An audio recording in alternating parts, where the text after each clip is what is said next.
Kung pupunta po kayo dito at masakit po sa loob ninyo na magbayad po ng 20 pesos po at kinu-question ninyo bakit kami nagpapa-entrance, please, wag na po kayong pumunta dito. Hindi ko po kailangan ng 20 pesos ninyo kung magrereklamo lang po kayo sa entrance na yan.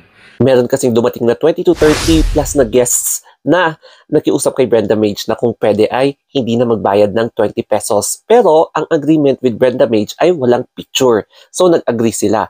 Kaya lang nung pag-alis nila sa resort, nagreklamo sila na bakit hindi daw nagpapapicture si Brenda Mage. Tapos, ang pangit-pangit daw ng resort.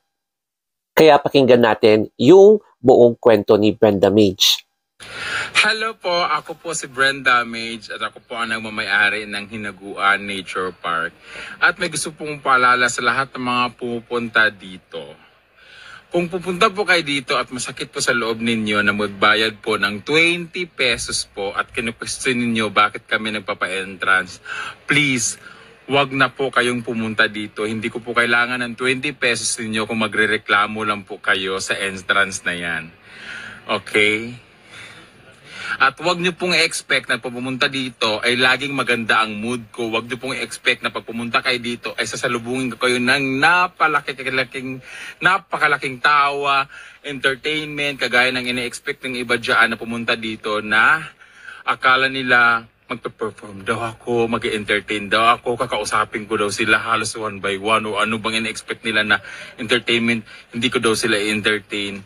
20 pesos lang po yung entrance ninyo. Hindi po kayo nag-entrance sa comedy bar or sa performance ko po para entertain ko kayo. Okay? At, please lang guys, sa 20 pesos na yan, kung magrereklamo kayo na pangit ang lugar namin o hindi naman pala maganda, willing po akong ibalik sa inyo ang 20 pesos kung hindi po kayo satisfied, kung hindi po worth it ang 20 pesos para makita niyo yung lugar na to. At utang na loob, huwag po kayong makipag-away sa akin o huwag po kayong magrereklamo na hindi naman pala maganda ang lugar tapos nag-entrance pa kayo ng 20 pesos tapos hindi pa ako nagpapipicture. Nakita niyo naman siguro, halos lahat pagod na akong kakapicture, papipicture. Tsaka kung magpapicture po kayo, mag-approach po kayo na magpapicture kayo. Hindi na ako yung sasabi na magpapicture po ako, magpapicture po kayo kasi sikat po ako eh. Papicture kayo ha. Alam nga naman, siyempre antayin ko kung magpapicture kayo. Alam nga naman ako mag-approach sa inyo, magsabi sa inyo na magpapicture ako sa inyo. Diba? Please lang, kasi may pumunta dito. Nakiusap kasi marami sila, around mga 20 plus or 30 yata o baka 40 pa yun sila. Pupunta lang daw sila dito, dadaan lang daw, titingin-tingin, tapos nakiusap. Pwede ba daw na walang bayad, walang entrance? Okay. Sinabi ko, okay po, pero wala din pong picture-picture ha. Malinaw. Okay po, sabi. Walang picture-picture kasi kakain ako, maghuhugas ako ng pinggan, tapos 20 sila, mahigit or 30 o 40, mag-smile-smile ako dyan, picture-picture, mag-selfie, mag-groupie, mag-ganito, ganyan. Tapos walang entrance. So sabi ko, okay, wala pong entrance, basta wala din pong picture-picture. Mag-picture kayo dyan kahit saan, pero hindi po ako magpa-picture sa inyo kasi nakiusap kayo eh. Diba? Sabi niya, okay, di daw magpapa-picture. Tapos ngayon, marireklamo kasi hindi daw ako nagpa-picture or hindi daw ako, ano ba yun? Kasi nagbayad sila nung nandito na. Kasi nga, hindi naman talaga ako magpa-picture, kumakain ako. Hindi ako magpa-picture, hindi ako bababa. Kasi nga, usapan namin, hanggat hindi nag-i-entrance, hindi rin ako magpa-picture. Kasi usapan namin yun eh. Kasi unang-una, close po kami. Pangalawa, ang dami nyo po. Pangatlo, ang yayaman ng mga itsura ninyo. Pang-apat, 20 lang hindi kayo maka-entrance. Eh di hindi kayo mag-entrance, hindi wala rin picture, nag-deal sila. Tapos nagulat ako, nagsisingilan sila ng tagbi 20-20, 20-20. Kasi magbabayad doon sila. So okay, game. Pwede na ako magpa-picture kasi nagbayad sila ng entrance sa mga 300 siguro, 400 yata yung binayad nila.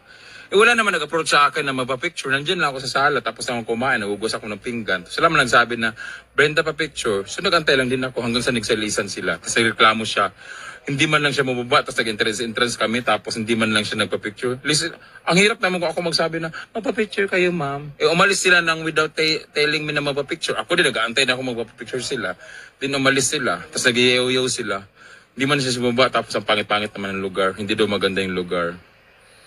Buti na lang nakausap ko yung bisita nila kasi may bisita pala sila na board of director ba yun or ano ba yun, officer yata yun. Kasi in-explain ko sa kanila, wala po nag-approach sa akin na magpapapicture at hindi rin pala nila alam na may nakiusap sa akin na pwede ba silang pumasok ng free. So it was a miscommunication, misunderstanding. Ang ini-expect nila, nagbayad sila tapos hindi ako nagpa-picture. Pero may dumating na sa akin na naunan na sa kanilang grupo na nakiusap na wala daw silang entrance. And yet, nagbayad pa rin sila nung nandito na sila sa mismong waiting area. Kasi yung entrance po guys, doon. Doon sila siningil. Hindi sila nagbayad, pumasok na sila. Tapos napunta sila dito, diyan sa waiting area. Pagdating sa waiting area, nagbabayaran na sila. Nagbibilangan sila kung ilan. So, nagbayad sila. So, nag-expect sila na magpa-picture ako kasi nagbayad na sila. Ako rin, nag-expect na ako na, magpa-picture na siguro sila kasi nagbayad sila.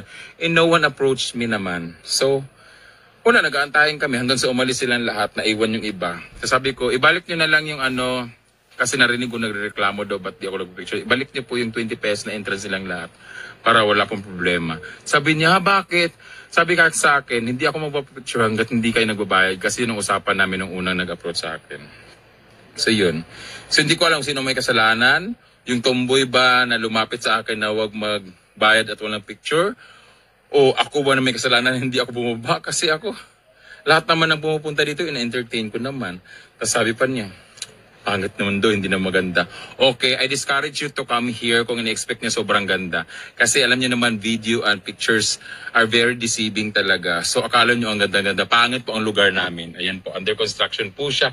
At hindi po siya maganda, mainit po, mabato-bato, hindi po refreshing. Huwag na po kayong pumunta, okay po? Sayang po ang 20 pesos niyo. Huwag na po kayong pumunta. Mas maganda po na wala po nagreklamo. Para po malinaw tayong lahat at maliwanag ang lahat. Okay, thank you so much. God bless you and ingat. Mwah. Ang reaction ko naman dito ay hindi ko alam kung talagang miscommunication yung nangyari kasi hindi mo talaga maiiwasan na may mga taong hindi talaga na-please kahit na anong consideration ang gagawin mo. So, at meron pa rin talagang magreklamo o kaya magbibigay ng mga comments. Ayan, although it's hurtful, pero ganun talaga ang buhay. Hindi pare-pareho ang mga ugali ng isang tao. Lalong-lalo na kapag makaka-encounter ka ng Karen or ito yung mga tao na talagang malakas ang kanilang personality. 'Di ba? So, naiintindihan ko naman si Brenda Mage dahil lahat ng mga ganitong owners, business owners, nakaka-encounter talaga ng mga ganitong klaseng guests. So, hindi natin may iwasan to. And considering na ang lagi niyang ginagawa dyan is nagpaparenovate, tapos marami siyang inaayos pang iba, tapos nag-vlog pa siya, tapos may inaasikasa pa siyang ibang business, mga racket. So, naiintindihan naman natin yung hinaing ni Brenda Mage na hindi siya superwoman. Napapagod din siya. Kaya may time talaga na hindi mo din may iwasan na iba yung mood niya dahil pagod o kaya may iniisip, yung mga ganon. Kaya yung mga iba, baka na may misinterpret si Brenda Mage na masungit. Ayun. So, it's a case-to-case basis kapag ganito mga scenario. Ang para sa akin lang naman, napaka-cheap na yung 20 pesos. Nakakapagtaka lang kasi ang gagarbo or ang gaganda ng damit, naka-forma, naka-jaforms, pero ang hirap ibigay yung 20 pesos, di ba? So, if you're going to compare yung sa resorts dito, mountain resorts or hot spring resorts, yung mga entrance fee per head ay pumapatak na 100 pesos and above. May 300 pesos pa nga dito eh.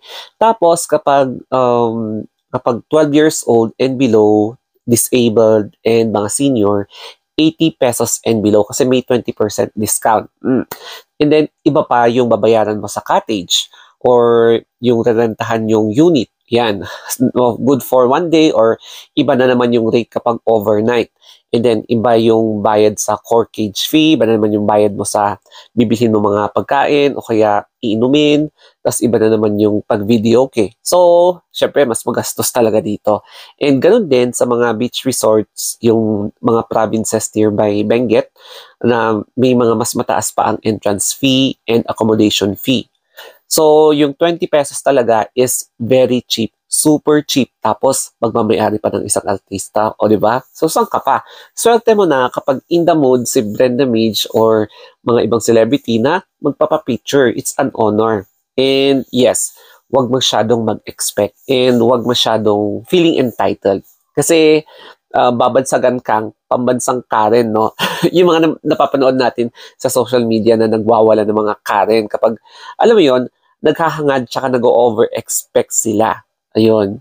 Kaya ang pinaka-lesson natin for today is wag mag-over-expect para hindi ka masaktan sa huli.